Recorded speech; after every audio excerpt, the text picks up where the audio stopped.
Autoescola Caçula tem 18 anos de tradição. Trabalhamos com as categorias A, B, D e E. E mais, temos carros adaptados para alunos PCD. Veículos com adaptação de embreagem e com transmissão automática. E ainda mais, curso 100% online. Tá esperando o quê? Faça já a sua matrícula. Autoescola Caçula, conquistando sua liberdade.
Tudo bem, Oba? Como é que você tá? Tranquilo? Estamos chegando com mais um Psicologando aqui pelo canal do Lobão e também transmitido para o rádio pela rede PopSat de rádios em 19 estados da Federação Brasileira.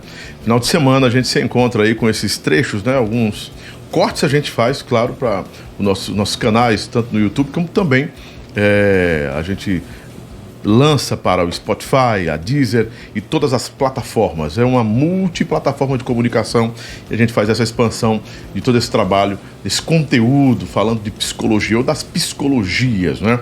E essa frequência com os nossos episódios. Eu quero agradecer a todo mundo que está apoiando, que está de forma conjunta também, não é? Se empenhando em fazer com que esse conteúdo chegue, né, nas pessoas, né, ele possa chegar a todo mundo e que possa haver, sobretudo, um entendimento sobre isso, né? É necessário, psicologia é necessária para a nossa vida, para tudo, não é? Eu quero agradecer também aos acadêmicos de psicologia da Nassau, da Estácio e da UFC que sempre estão aí mandando pautas, né?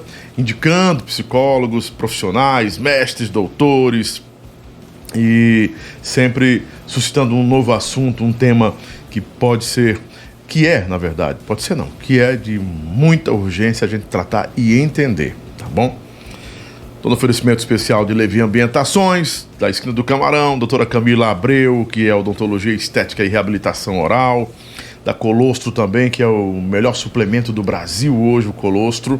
Você não pode deixar de adquirir o Colostro, as legendas, né? Elas vão passar durante todo o programa aí, também a Monarca Nutracêuticos, a TV Centro-Norte SBT no Maranhão, a TV Grande Rede no Piauí, a TV Interativa lá no estado de Minas Gerais, a Autoescola Caçula e a Garagem da Pizza e a Padaria O Pão, sempre com a gente aqui, né? Minha convidada de hoje, além de ter um nome belíssimo, né? Que faz com que a gente se reporte, não ao passado, mas a coisas muito belas, né?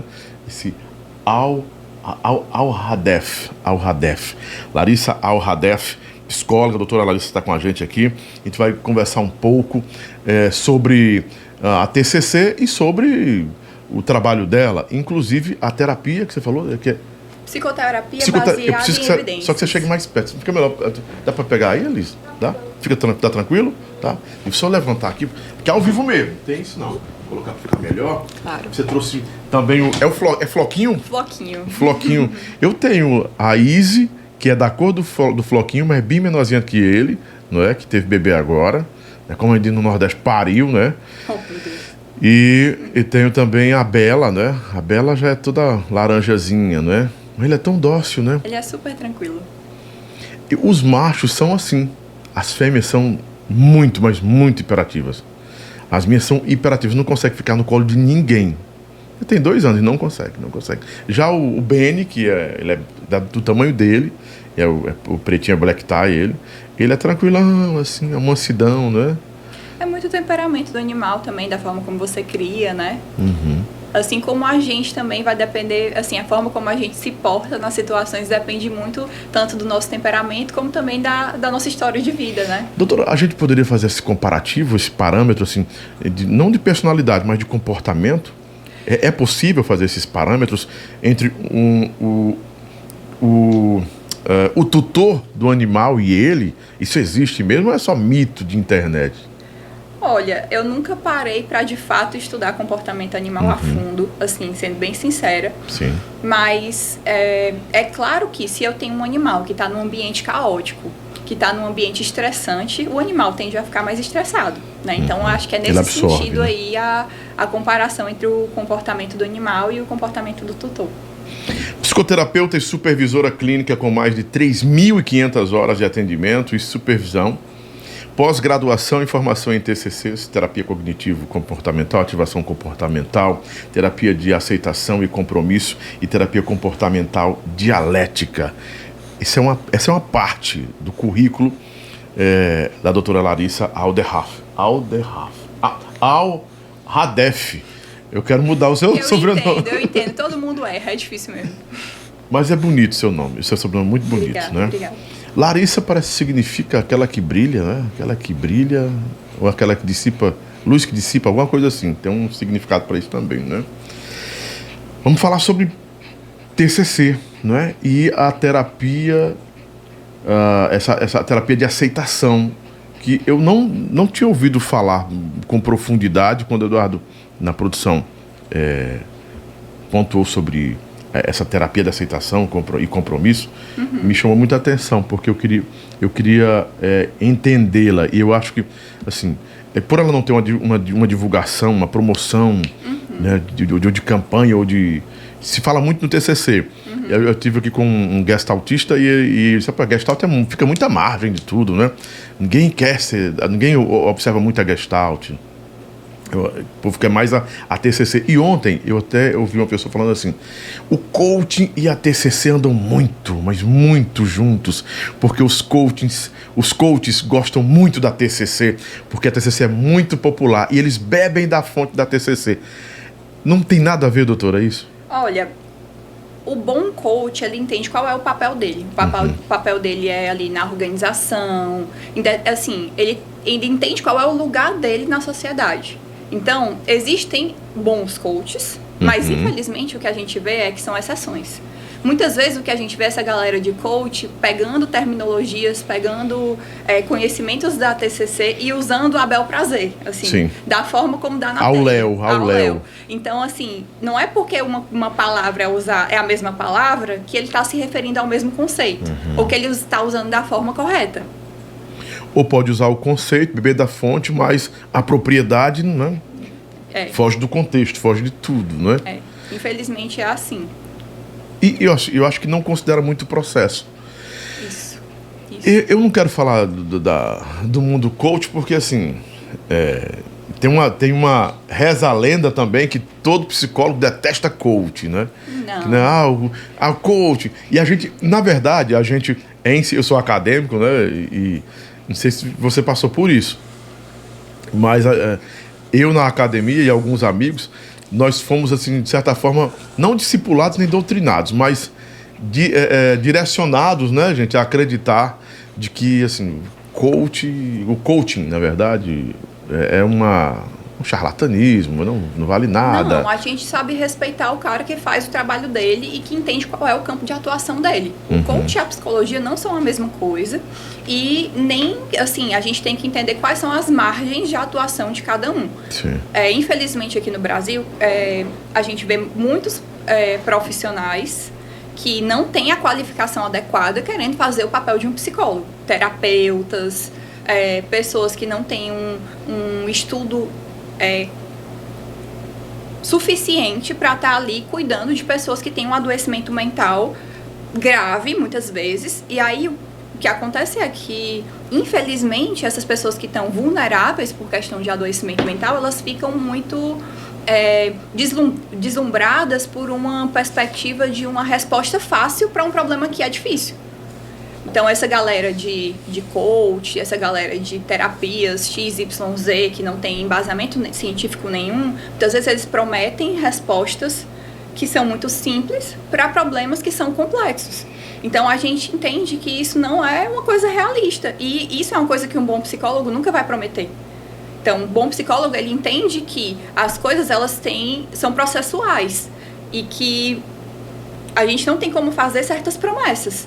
E aí acaba que a psicologia, muitas vezes, não é tão chamativa, não é tão agradável. Não existe não é midiática também, não é? Quanto essa galera. Só que assim, a gente tem percebido que é um despertamento dos psicólogos com relação ao engajamento, com internet. Certeza. Eu acho que até por ver também esse gap aí. E o que a gente vê pelo mundo também, né, é que, assim, quando a gente tem uma abordagem que é baseada em evidência, a gente, felizmente, tem a possibilidade de contrapor essas promessas rasas com a evidência de que a nossa abordagem, eu tenho uma abordagem aqui que, para um determinado problema, para uma determinada demanda, eu sei que essa abordagem, ela vai ter uma probabilidade muito mais alta de ter uma eficácia a curto, médio e longo prazo. Então, eu tenho a possibilidade aqui até de me divulgar e de fazer o meu marketing nesse sentido, de dizer, olha, tu tá comprando gato por lebre, cara.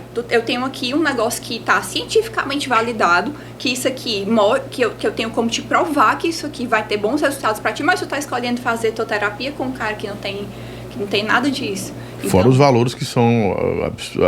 É abismal a diferença, porque você termina pagando num processo de coaching 10 mil, 15 mil, 20 mil, e aí você vê que uma sessão com um psicólogo vai 300, 500 reais, 400, 700, né?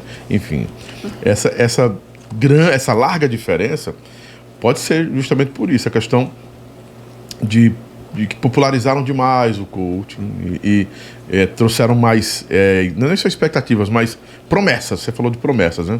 Que, tem coach que promete que você vai emagrecer realmente e que você vai sair da depressão.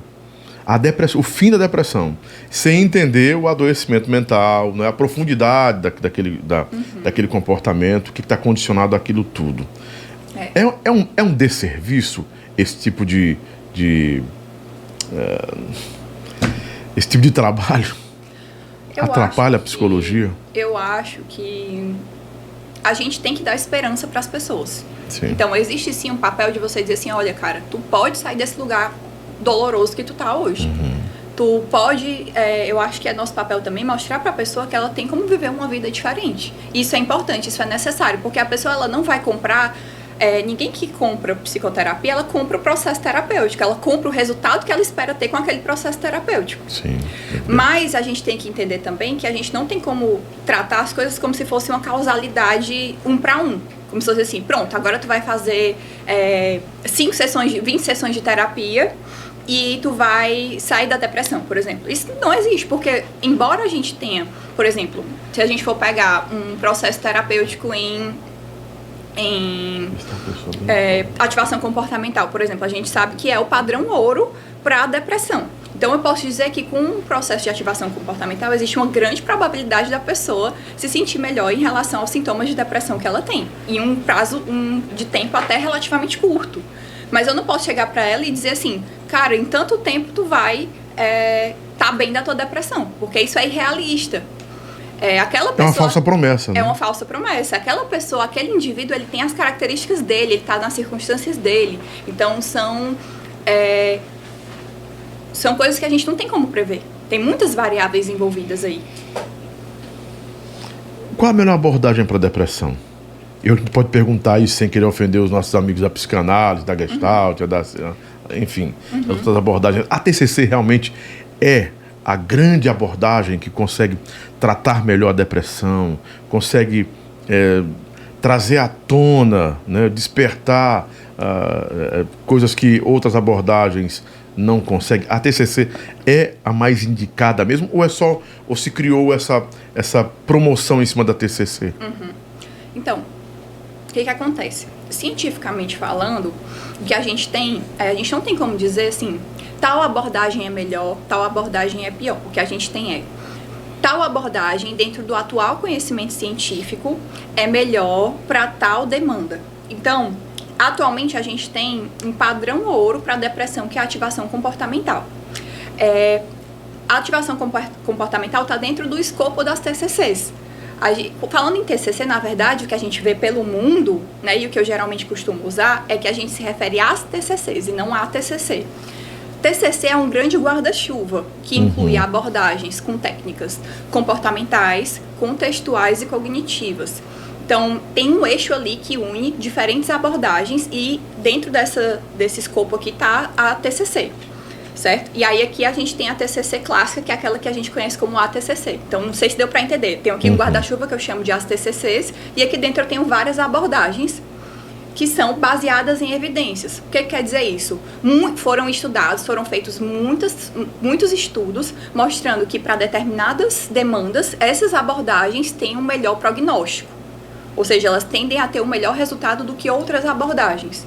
Foram feitos estudos comparativos, foram feitos estudos com muitas pessoas mostrando que se eu for comparar o resultado que eu tenho aplicando um protocolo, por exemplo, de ativação comportamental em comparação com uma abordagem Y, que eu não vou nomear aqui, a ativação comportamental vai ter um prognóstico melhor para aqueles pacientes depressivos.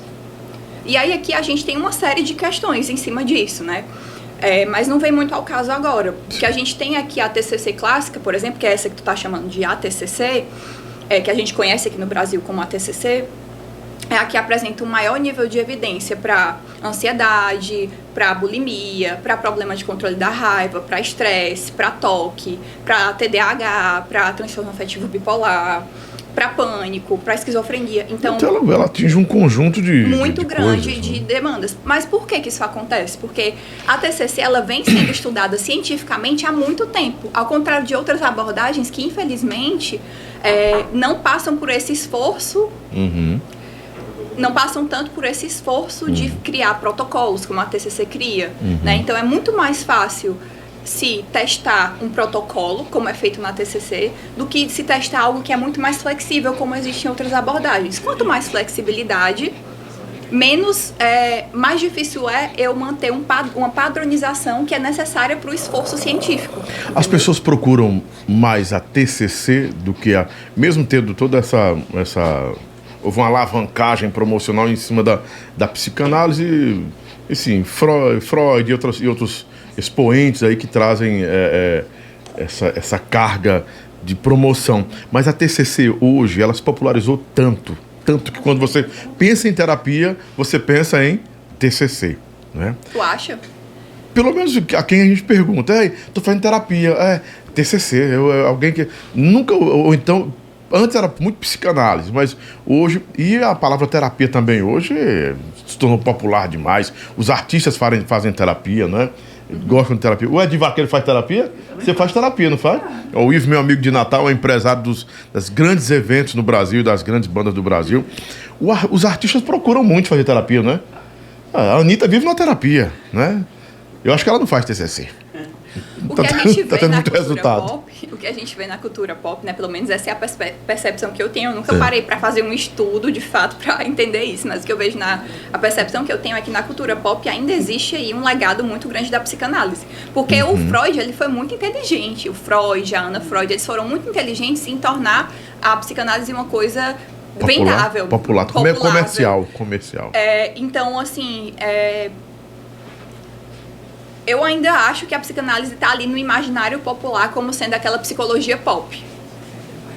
Mas também existe aquela resistência de que, vou pro psicanalista, então eu tô doido, não é? E quando você fala em fazer terapia ou TCC, parece que é algo assim de luxo, não é? Eu estou numa boa, entrando numa good vibe, porque eu estou fazendo terapia, eu estive com a minha psicóloga. Eu acho isso muito bom para a profissão, né? Para tudo, né? Doutora, a maneira como pensamos determina realmente como sentimos e nos comportamos? Então, dentro de uma perspectiva da TCC, o que acontece é que a gente fala do conceito de mediação cognitiva. O que é isso? É que o significado que uma pessoa atribui a uma situação...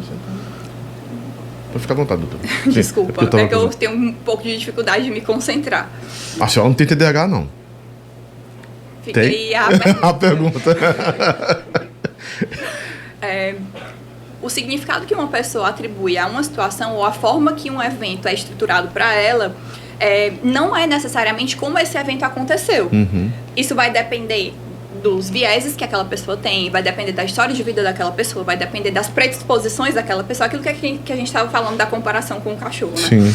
Então, todas essas cognições, elas vão ajudar a determinar como aquela pessoa vai se sentir e vai se comportar. Então, quando a gente fala de cognição, a gente não está falando só de pensamento racional. Esse é o gap aí entre a TCC e o coach, por exemplo. Porque o coach, ele foca muito assim, você tem que pensar positivo para poder acontecer coisas boas com você. E não é necessariamente nesse sentido que a TCC aponta a cognição. A cognição, ela não é só o pensamento. Ela é todo o processo interno que está envolvido na extração de sentido do ambiente. Isso envolve seleção, isso envolve a transformação, isso envolve a classificação, isso envolve o armazenamento, a evocação, a regeneração da informação para que a pessoa consiga chegar a um determinado sentido daquela circunstância que está acontecendo com ela.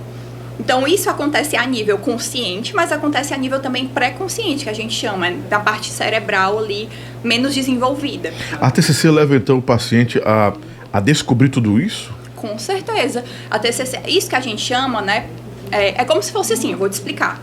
Como se fosse assim, quando a gente lê um livro, a gente vê a fala e as ações dos personagens e a gente se afeiçoa àqueles personagens.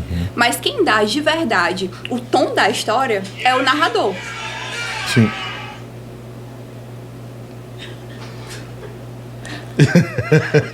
Ainda bem que não foi o gemidão, né, Ivo? Desculpa, doutora. Porque eu tenho uma plateia hoje aqui para aprender também com você. Sim, estávamos aonde? Ou onde? Quando a gente lê um livro, a gente vê as falas, as ações dos personagens e a gente se afeiçoa àqueles personagens, mas quem dá de verdade o tom da história é o narrador. Sim, sim. Existe um narrador na história de cada pessoa. Esse narrador é esse autodiscurso interno que a gente tem, esse diálogo interno que a gente tem sobre uma situação. E a narrativa que a gente cria sobre aquela situação e sobre a gente mesmo. O tom desse autodiscurso está muito relacionado às interpretações que vêm da ativação dos nossos sistemas de processamento. Isso envolve o que na TCC a gente chama de crenças. O que são as crenças? As crenças não são os nossos pensamentos sobre as coisas. E aí que é mais um erro do coach. Que o coach trabalha muita crença limitante. Não, mas não é isso. O que é a crença? A crença, muitas vezes, você sabe racionalmente que uma coisa não é de um determinado jeito. A crença, muitas vezes, vem na forma de uma sensação desconfortável, de um sentimento que você tem sobre uma coisa. Por isso que todo e você aflora ou não aflora processamento cognitivo, ele está ao redor dessa crença. Então, elas são ideias que são originadas desde a infância e vão sendo tornadas pelo sujeito como verdades absolutas sobre ele mesmo, sobre as outras pessoas, sobre como o mundo funciona e sobre como o futuro é. Então, foi uma forma que aquela pessoa, quando ela era criança, ela teve para poder lidar com o mundo que ela vivia. E aí essa crença, ela foi sendo internalizada e cada vez mais sedimentada, como se fosse uma raiz ali dentro do sistema cognitivo da pessoa. E para o cérebro isso é tão importante que às vezes para o cérebro é melhor manter uma crença que me machuca do que eu abrir mão dessa crença. Então às vezes eu tenho uma sensação ali de que eu não sou boa em nada, por exemplo, uma sensação de que eu não dou conta das coisas, que eu não dou conta de mim. E às vezes para o meu cérebro é melhor eu olhar só para as evidências de que eu não dou conta de mim e confirmar a minha crença do que eu abrir mão dessa minha crença. Então eu fico retroalimentando isso? Exatamente, a gente chama isso de profecia autorrealizável. É como se fosse assim, eu me coloco muitas vezes em contextos em que é favorável eu confirmar essa crença. Por exemplo, eu tenho a crença de que eu não sou capaz de fazer nada. Aí eu faço o quê? Eu vou, por exemplo, um exemplo de situação seria eu tenho uma crença de que eu sou incapaz. Aí eu tenho um trabalho da faculdade para entregar. Aí eu fico procrastinando aquele trabalho porque eu fico ansioso achando que eu não vou entregar um bom trabalho. Eu procrastinei tanto quando chegou no último dia eu não consegui entregar porque eu não fiz a tempo. Então eu me coloquei no contexto favorável. Autossabotagem total. Eu me coloquei no contexto favorável de não a confirmar a minha crença, ou seja, eu confirmei que eu não era capaz de fazer aquele trabalho. Então você entendeu aí como isso é um ciclo? Isso acontece em diversas crenças. Na TCC É uma autoindução, então, para o fracasso, né? pode ser para o fracasso e pode ser para outras coisas também, porque na TCC a gente tem três Lado tipos. positivo também disso. A gente tem 3 tipos de crença principais, que são a crença de desamparo, a gente tem a crença de desamor e a gente tem a crença de desvalor. Então, a crença Como é que funciona a crença do desamor? É interessante para o povo em casa entender. Essa crença do desamor tem muito a ver com relacionamento sentimental, com comportamento de pessoas quando se envolvem num sentimento amoroso, né? Enfim. Na verdade, essas 3 crenças, elas estão relacionadas a tudo na vida da pessoa. É como se elas fossem uma raiz ali dentro da pessoa que vai se espalhando para tudo que acontece na vida dela. Se espalha para o trabalho, se espalha para a vida amorosa, se espalha para a vida familiar. Então, a crença de desamparo é uma certeza irracional de que eu não dou conta de mim. A crença de desamor é uma certeza irracional de que eu vou ser rejeitado, de que tem alguma coisa em mim que me faz não ser bom o suficiente para as outras pessoas. Mesmo a pessoa amando você, demonstrando que está com você, você se sente ausente ou não pertencente, ou o senso de não pertencimento. Exatamente. Eu sinto assim, às vezes eu tenho alguém ali que está me mostrando que gosta de mim, mas eu tenho aquela sensação de que tem algo ruim dentro de mim que não me leva a como se eu achasse que aquela pessoa não vai ver qualidades em mim. Como se eu fosse sempre pensar que aquela pessoa vai me ver como uma pessoa chata, como uma pessoa desinteressante.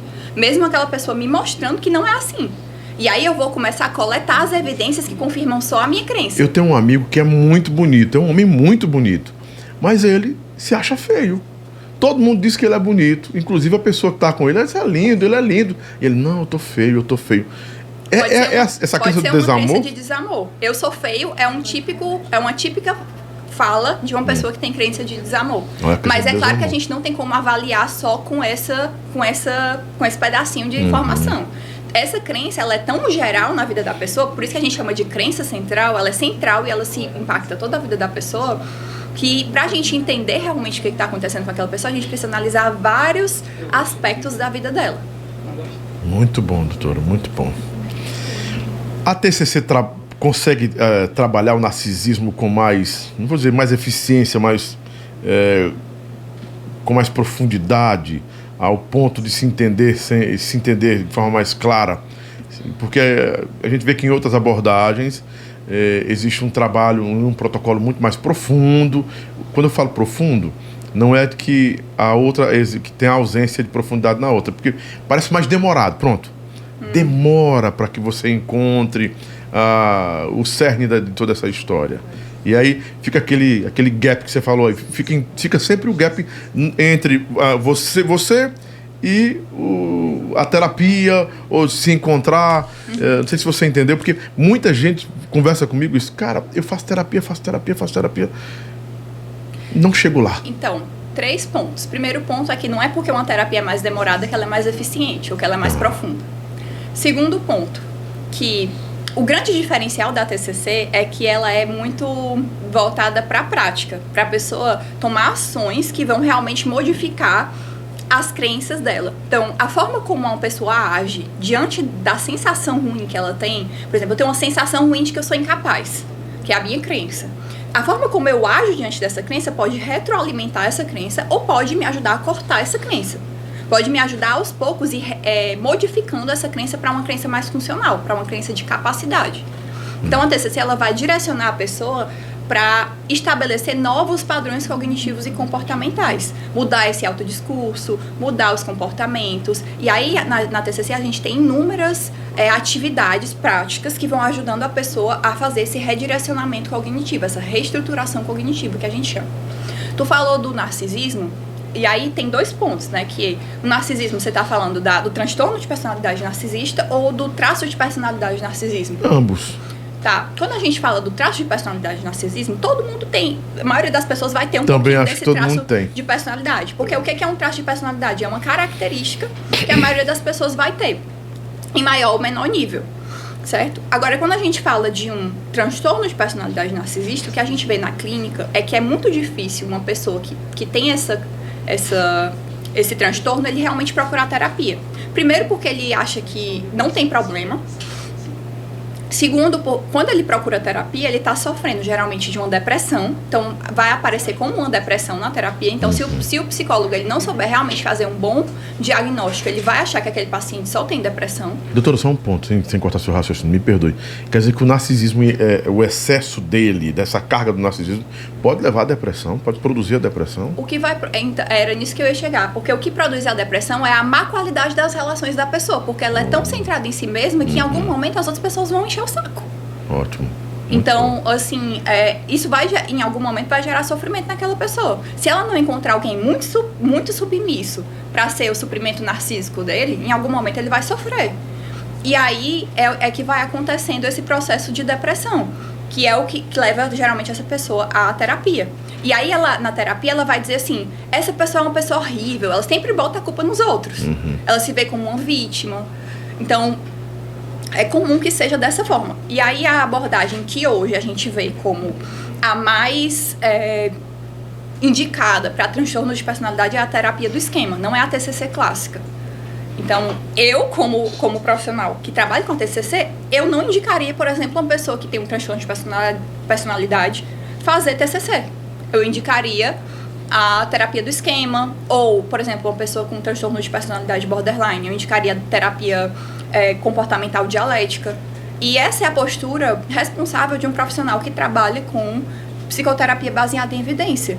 A gente vai buscar a terapia que é melhor para aquele paciente. E não pegar todo paciente que aparece e tentar dar conta de tudo.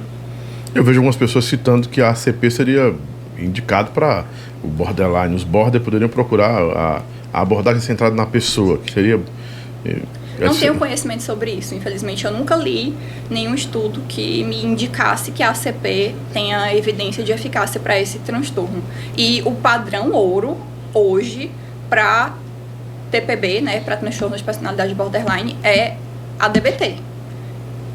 É incontestável isso. Agora, secundariamente, a gente tem, para pacientes que são mais resistentes, a gente tem a terapia do esquema, que é uma terapia que tem bastante evidência e tem se mostrado bem promissora nesse sentido. Agora, sobre a ACP, eu nunca vi nada.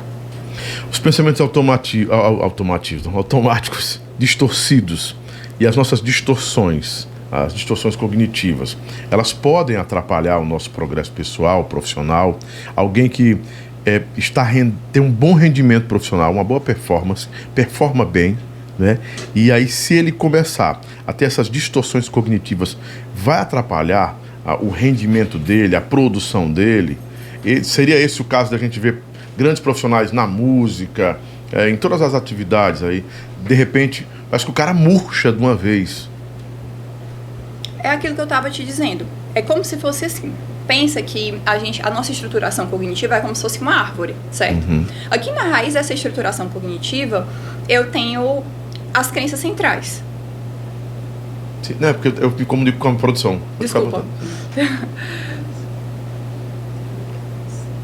É como se a estruturação cognitiva fosse uma árvore. Então, na raiz dessa árvore, eu tenho as crenças centrais.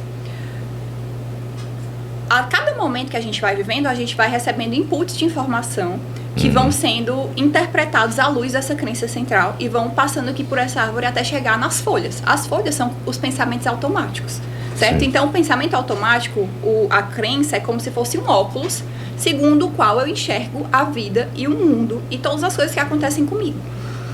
Então, se eu tenho uma crença, por exemplo, de que eu sou incapaz, pode ser que eu tenho um pressuposto de que se eu não der conta de tudo, significa que eu não sou bom o suficiente. Então, imagina que tem um momento que tu tá no teu trabalho, aí tu tá aqui, tu tem, sei lá, 10 programas pra tu gravar essa semana. Aí imagina que tu não gravou um, certo? Porque ficou muito apertada, a tua agenda ficou muito lotada, tava muito difícil essa semana, foi muito ruim.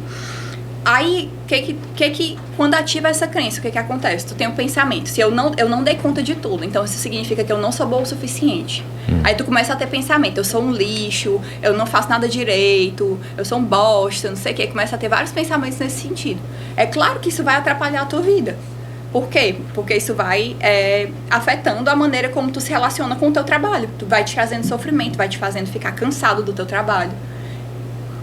Então, essas distorções cognitivas vão sim afetar em todas as áreas da vida, inclusive o trabalho, a performance, tudo. Tem uma pergunta aqui de um ouvinte nosso. Doutor, os nossos comportamentos podem reforçar ou atenuar os pensamentos negativos em relação a nós e aos outros? Podem ou não podem? Desculpa, eu não entendi. Os nossos comportamentos podem reforçar ou atenuar os pensamentos negativos em relação a nós e aos outros? Com certeza. Quando a gente age de uma forma que confirma essas crenças, é claro que isso vai se sedimentar dentro da gente. É como se, tipo, por exemplo, eu dei aquele exemplo da pessoa que vai ter um trabalho e procrastina o trabalho. Então, a forma como eu agi me ajudou a sedimentar aquela crença dentro de mim. Mas, por exemplo, imagina que eu tenho a ideia de que eu não vou ser capaz, mas eu falo, não, peraí, eu vou tentar mesmo assim fazer o meu trabalho e vou ver o que é que dá.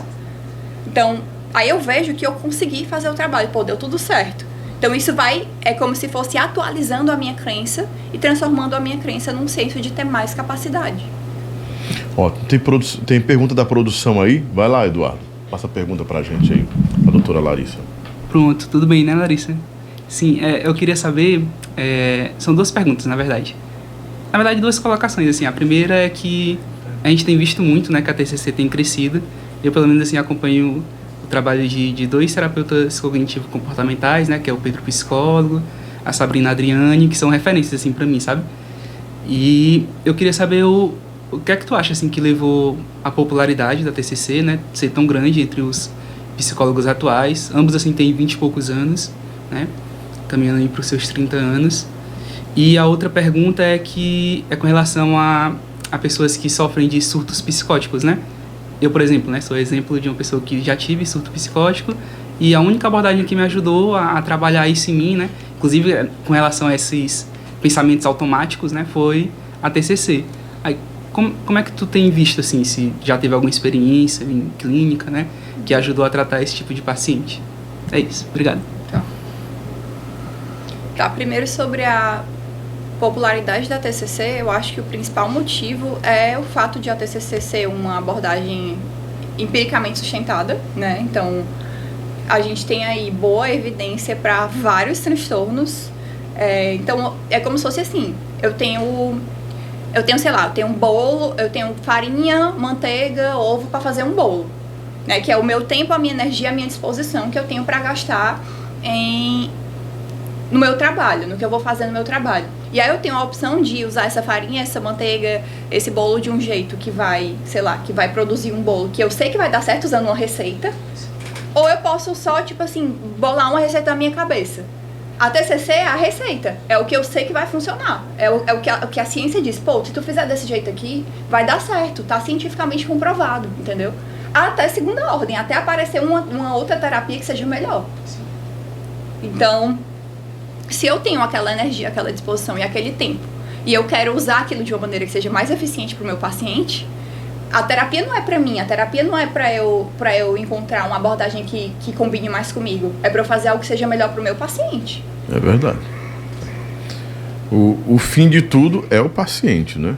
E aí isso acaba até aquela questão de briga de abordagem, entendeu? Porque não importa o que o psicólogo acha, importa o que é melhor para o paciente e o que a ciência diz que é melhor para o paciente. Então, se a gente leva a sério o nosso trabalho, a gente precisa buscar realmente aquilo que a gente entende que é melhor para o nosso paciente. Sobre essa questão do surto psicótico, o que acontece é que existem diferentes transtornos que podem gerar isso. Tanto transtornos realmente esquizofrenia, quanto bipolar, quanto borderline, quanto depressão. Então, a gente tem vários transtornos que podem gerar isso, e aí vai depender muito do que está acontecendo na tua vida, né, claro. Mas, assim, a tua pergunta é por que a TCC é a que funciona melhor para isso? Isso. Que funcionou para ti? Foi assim, porque você acha que seria? Cara, é porque o que acontece é que, às vezes, outras abordagens vão tentar entrar muito no conteúdo daqueles pensamentos. Tipo, eu tô aqui tendo um surto, e aí talvez o psicólogo comece a entrar muito assim, no conteúdo do que teve naquele surto ali. Sendo que a TCC entende que aqueles pensamentos são pensamentos, digamos, intrusivos. São coisas que a gente tem que rotular como algo que a gente não precisa dar atenção, e a gente vai tentar trabalhar aquilo de outra maneira, se regulando e olhando para aquilo de outra forma. Então eu acho que a partir do momento que a gente entende o que aquilo é, a gente rotula aquilo e a gente lida com aquilo de outra forma, e a gente estabelece parâmetros para poder lidar com aquilo de um jeito diferente, ao invés de ficar entrando no conteúdo daqueles pensamentos, tentando chafurdar naqueles pensamentos, eu acho que isso ajuda muito. É fato que a abordagem da TCC, ela tem que ter a cooperação do paciente, né? Sem essa cooperação, eu acho que todas, mas principalmente a TCC, se não tiver essa cooperação, nada pode fluir, né? É significativo que o paciente contribua com essa colaboração. Então, a pergunta para a senhora aqui: ter autocompaixão é fundamental para a nossa saúde mental na lente da TCC? Com certeza. Então, quando a gente fala de terapia, imagina que eu tenho um botão aqui, certo? Tenho 2 botões. Eu tenho um botão que é o botão que é touch, que é muito fácil, que você passa o dedo aqui em cima dele e ele já toca. E eu tenho um outro botão que é uma alavanca que eu tenho que fazer maior força para apertar. Esse botão que é touch é o meu modo de funcionar padrão. Eu tô aqui diante de uma situação e eu tenho um botão que é muito fácil de ser acionado. É muito fácil acionar aquelas vias neuronais ligadas às respostas que eu sempre tenho. Já o outro caminho, o caminho diferente, o caminho que eu tô tentando fazer de uma outra forma, ele é muito difícil de ser acionado, porque ele vai contra tudo o que eu aprendi na minha história de vida. Sim. Ele vai contra o meu impulso emocional. Então, imagina que eu tô ali tentando apertar aquela alavanca. Porra, eu tenho que fazer um esforço do caramba, eu tenho que dar atenção para aquilo. É óbvio que em algum momento eu vou falhar em apertar aquela alavanca. Por isso que a autocompaixão ela é necessária. Porque imagina que nesse processo de terapia ou nesse processo de mudança de qualquer coisa da tua vida, tu vai falhar inúmeras vezes. Se tu não tem autocompaixão, tu vai se chicotear, tu vai se maltratar, tu vai ser super crítico consigo mesmo e tu só vai tornar esse processo de apertar a alavanca muito mais difícil. Como é que o pessoal que está em casa pode entender a busca por uma terapia mais segura? Tem gente que tem medo de fazer terapia, né? Ou vai ter medo de se autodescobrir, de despertar algo, né? Eu tinha um amigo que temia ir para fazer terapia, e porque o cara também era hipnoterapeuta, ele disse: rapaz, não sei o que eu vou falar. E eu posso confiar no meu terapeuta? Será que ele vai repassar tudo aquilo que realmente me faz mal, que eu preciso corrigir? Quem vai estar lá? Quem me garante a idoneidade disso? Como é que a gente pode quebrar essas barreiras, doutora? Eu acho que o primeiro ponto para a gente conseguir encontrar uma boa terapia é procurar um profissional que trabalhe realmente com ciência. Eu acho que esse é o ponto zero, assim, um profissional que trabalhe com abordagens empiricamente sustentadas, um profissional que trabalhe com psicologia baseada em evidências é o primeiro passo. Se tu tá buscando um psicólogo, tu tá gastando teu dinheiro, tua energia, teu tempo. Então, se tu quer gastar teu dinheiro, tua energia, teu tempo em uma coisa, é óbvio que tu quer gastar em algo que tu acha que vai ter melhores resultados para ti. Sim. Então, vamos procurar algo que a gente tem ali uma maior probabilidade de dar bons resultados para a nossa vida, né? Então, a ciência, ela vai promover isso, promover essa maior segurança. Eu acho que o segundo ponto é verificar o CRP do profissional, né? Porque o CRP é o registro, né, do profissional daquela pessoa. Porque muitas vezes tem profissionais aí na internet que se dizem terapeutas, muitos se dizem até psicólogos, mas sem nenhuma formação. Então, isso é muito importante, porque, por exemplo, um psicanalista, o cara pode ter nenhuma formação, pode ter feito um curso de um final de semana e se dizer psicanalista. Complicado. E é muito complicado, entende? Então, a gente tem que ter muito cuidado em quem a gente entrega a nossa na mão, assim, em que mãos a gente entrega a nossa saúde mental, porque isso é perigoso. Terapia não é água benta, não é aquela coisa que você joga em cima da pessoa e pronto, se não fizer bem, não faz mal. Não é assim, a terapia ela pode fazer mal, você pode prejudicar um paciente se você não fizer a intervenção correta. Por uma vida toda, né? Você pode causar um mal-estar ainda pior. Por exemplo, uma pessoa que não está preparada para tratar um transtorno mental grave pode piorar aquele transtorno mental. Então é muito importante que a gente procure realmente uma pessoa que tenha os cuidados. Doutora Larissa, qual o futuro da psicologia, na sua visão? Nós estamos caminhando bem? Eu acho que sim. Eu tenho visto cada vez mais as pessoas abertas para fazer terapia, as pessoas querendo cuidar de si mesmas, as pessoas buscando suporte. O que eu acho que está faltando ainda é a gente entender a importância de trabalhar com profissionais que realmente sejam profissionais que se preocupem com a ciência. Eu acho que isso é o que está faltando ainda um pouco aqui no Brasil, que não é a realidade de outros países, porque em outros países isso é diferente.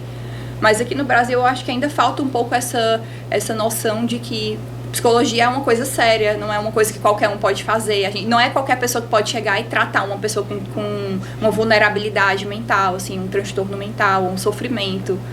Né, que aqui no Brasil qualquer pessoa pode chegar e se dizer terapeuta e atender uma pessoa que está em sofrimento. Porque não é assim. uma regulamentação disso, uma fiscalização, sei lá, um patrulhamento até, porque você falou uma coisa que é certa, o cara faz um curso pela internet, final de semana, e ele é terapeuta, estou atendendo, terapia holística. Ele não precisa nem fazer um curso, ele pode só abrir um Instagram, botar lá, terapeuta holístico e atender as pessoas. Ele não precisa fazer nada, não precisa, mas não tem regulamentação, porque essa é a perspectiva que se tem aqui no Brasil, de que não se é necessário, de que é algo que as pessoas têm o direito de optar por que tipo de tratamento elas querem. E tudo bem, eu acho que tá certo. As pessoas têm o direito de optar por que tipo de tratamento elas querem. Eu acho que o que falta é as pessoas entenderem que elas merecem mais.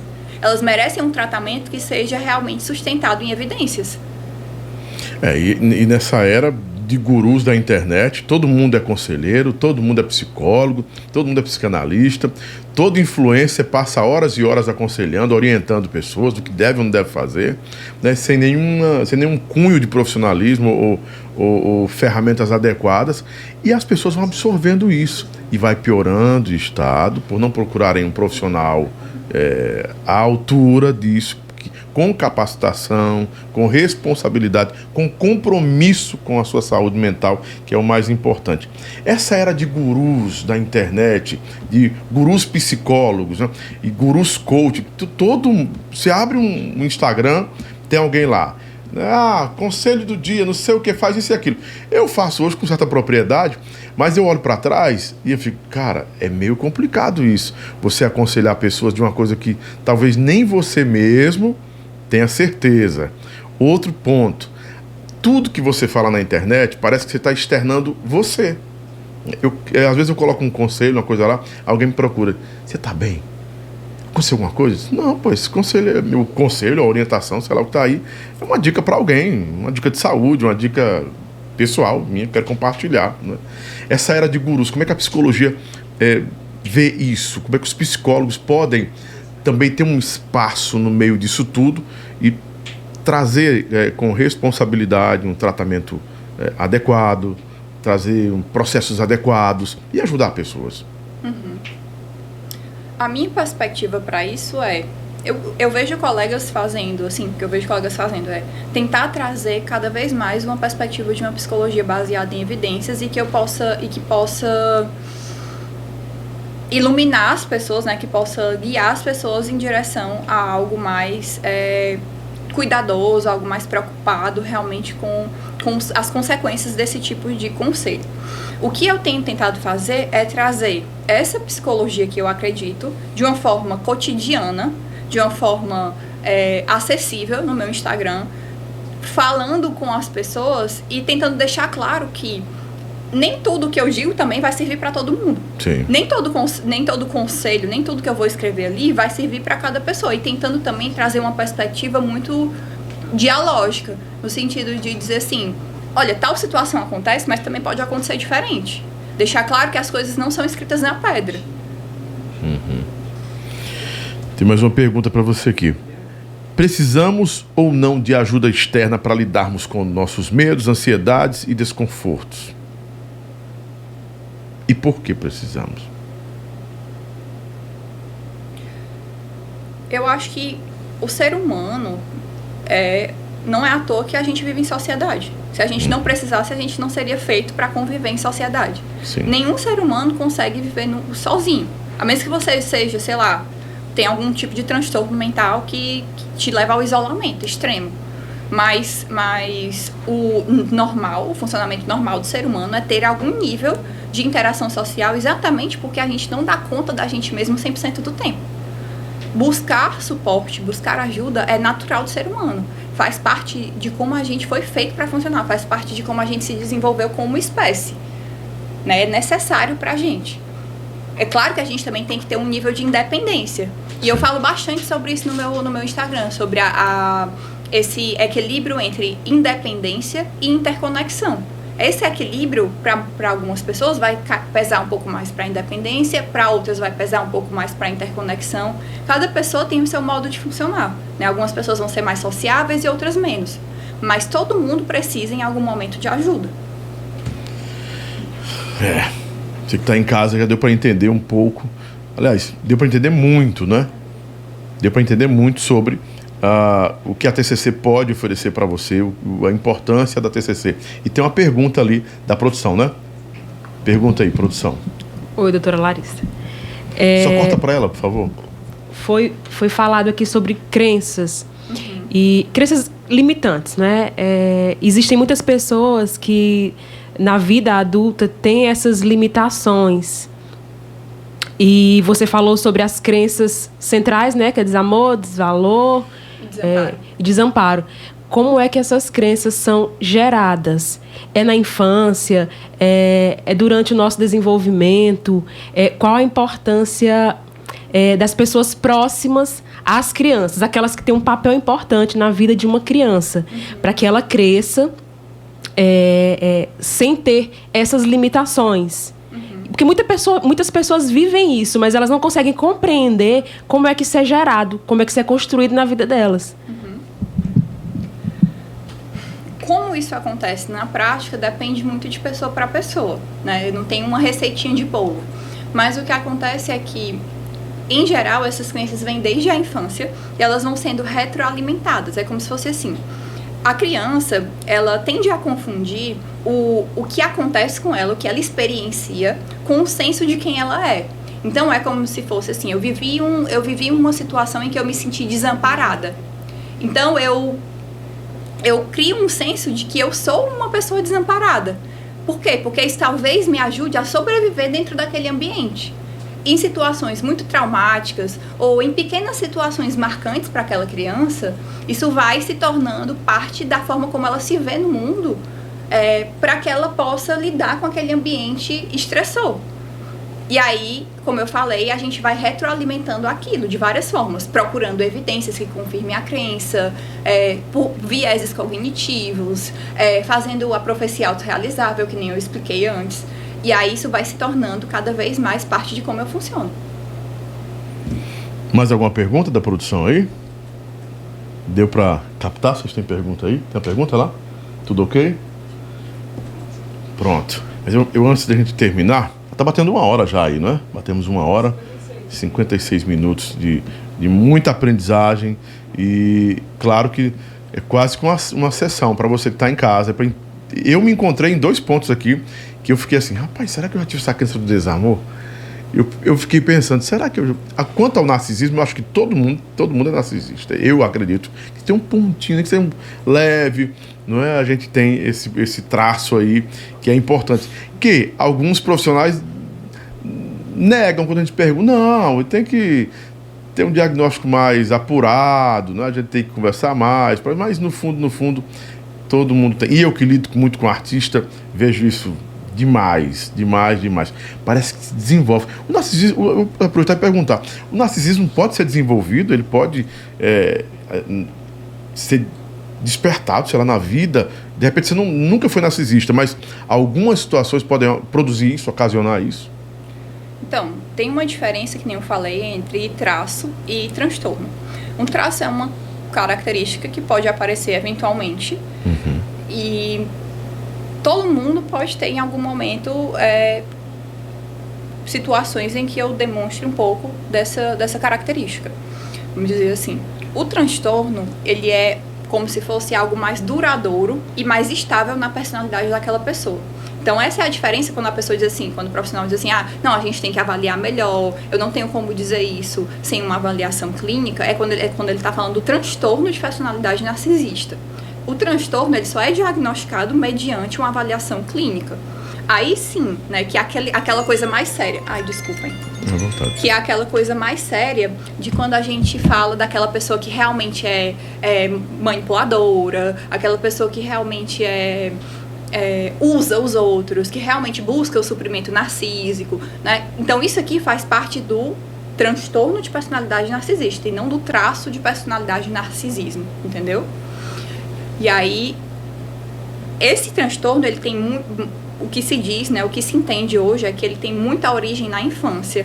Geralmente é uma forma que a pessoa cria para lidar com uma vergonha muito grande que ela sentiu na infância. Ela passou por uma situação na infância em que ela se sentiu muito humilhada e aí ela criou uma casca para proteger esse senso de self, né, esse senso de si mesma, que ela via como algo muito, muito desprezível, muito, muito vergonhoso. Então é como se fosse assim, eu sou o cara mais foda, eu mostro pros outros que eu sou o cara mais foda, eu mostro até pra mim mesmo, como se eu me sentisse o cara mais foda, pra não me sentir essa bosta, esse lixo que eu sentia que eu era lá na infância. Entendeu? Então, quando... Vou de novo pros coaches. Mecanismo de defesa? Exatamente. É o que chamam de mecanismo de defesa. E não poderia ser assim, tem uns processos aí de alguns mentores, né? De ressignificar a vida. Você que não era nada, ressignifique sua vida, agora você pode ser tudo. E realmente o cara não era nada, o cara era fracassado, o cara vivia dentro de uma bolha de fracasso, de medo, de anseios e receios e ansiedade, enfim. E aí, essa ressignificação que parece que funciona, eu conheço gente que fez um Master Coach no fim de semana, não é? E o cara era um zero. Na segunda-feira chegou voando, super-homem. O que aconteceu com esse rapaz? Não, foi o meu fim de semana. Mas não durou 3 meses o fim de semana, não é? Exato. Aí você falou desses traumas da infância. O cara, talvez na infância ou na adolescência, não era tão compelido, né? Tão comprimido. Que também acho que não é via de regra, porque a gente tem o David Goggins, né? Que, eu, inclusive, li o livro dele agora, que ninguém pode me ferir, ninguém pode me machucar. E o cara foi o casca grossa, o CEO mais casca grossa do mundo.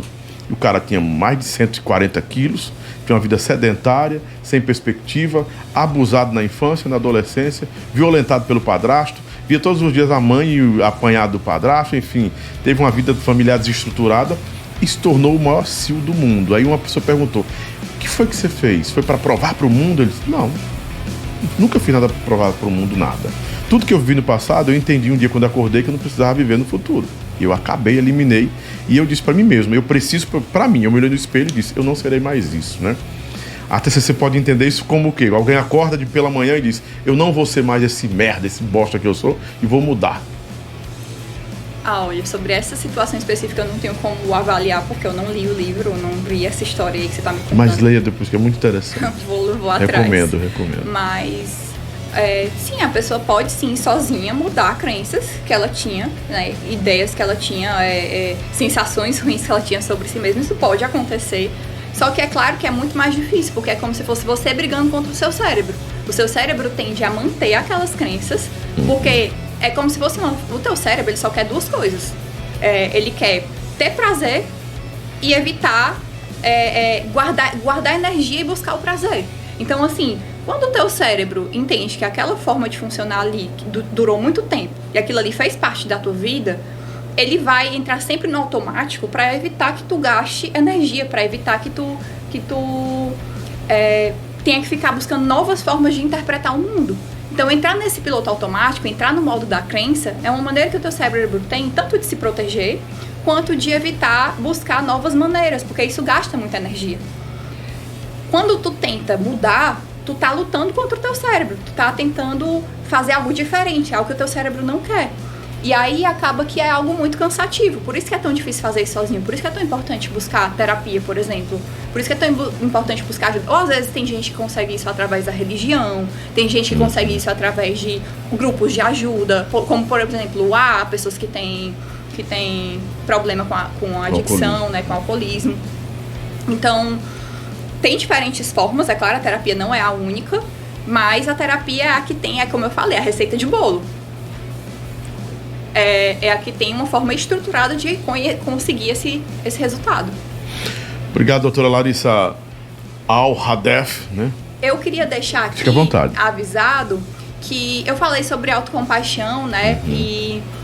E uma coisa que eu acho que é muito importante, né? Que eu acho que é muito legal para as pessoas aprenderem a lidar com os próprios fracassos, com as próprias dificuldades, com as próprias transformações de uma forma mais leve, trabalhar a autocompaixão. E eu tenho uma folha de atividades sobre autocompaixão que eu vou disponibilizar para todo mundo que está assistindo esse podcast. Coisa boa. E quem quiser receber é só me mandar no meu inbox do Instagram, via o podcast, que eu vou enviar para vocês essa atividade exclusiva que eu uso com os meus pacientes. Psicomporte, né? Isso, @psicomporte. E aí vocês vão poder fazer em casa para experimentar um pouquinho de como funcionam essas atividades da TCC também. Muito obrigado mais uma vez. E a gente fica por aqui com mais um episódio do nosso Psicologando. Doutora, suas considerações finais, fica à vontade. Tem que deixar só. O arroba já tá aí, né? O arroba é Psicomporte, né? Já tô seguindo também, vou seguir aqui e acompanhar todo o conteúdo que você disponibiliza aí. Já tem quase 40 mil pessoas aqui, viu? Coisa boa. 40 mil pessoas, quase 40 mil pessoas recebendo conteúdo de propriedade, né? Conteúdo de valor. Com certeza. Então, queria agradecer, né, o convite. Foi muito legal estar aqui. Foi uma experiência diferente. Eu nunca tinha participado de um podcast, né? E eu queria dizer que, assim, esse tipo de conteúdo ele é muito importante para as pessoas serem mais conscientizadas sobre como funciona realmente a terapia, como as pessoas realmente devem procurar ajuda, como as pessoas podem se direcionar em momentos de necessidade. E eu acho isso muito importante, eu acho muito legal isso que vocês estão fazendo. Obrigada também. Obrigado, doutora Larissa Al-Hadef. Não vou aprender esse nome, vou aprender sobre o nome. E eu achei interessante que ela colocou aqui. Você que vai seguir aí o Psicomporte. Eu te ajudo a não precisar da minha ajuda, não é? É cuidar, é aprender, é ensinar. Psicologia, consciência e afeto. Muito bom. Psicologia é necessário. Na produção de Eduardo Castro, da Vitória Camussa, colaboração dos acadêmicos da Nassau, Estácio, UFC, na direção geral da Elis Rodrigues, também, claro, de vez em quando ajudando a gente aqui, de vez em quando está aqui ajudando sempre o acadêmico também de psicologia, o Herbert Kennedy, que está por aí, que tem umas perguntas sempre bacanas, está com a gente aqui, muito obrigado. E o Floquinho também, obrigado, Floquinho, por ser tão comportado, exemplo de comportamento aí, maravilhoso. Você realmente é igual a sua tutora, né? Calma, centrado, isso é muito bom. Beijo no coração, gente. Até o nosso próximo episódio, ainda essa semana. Fica com Deus, um abraço, e psicologia é necessário.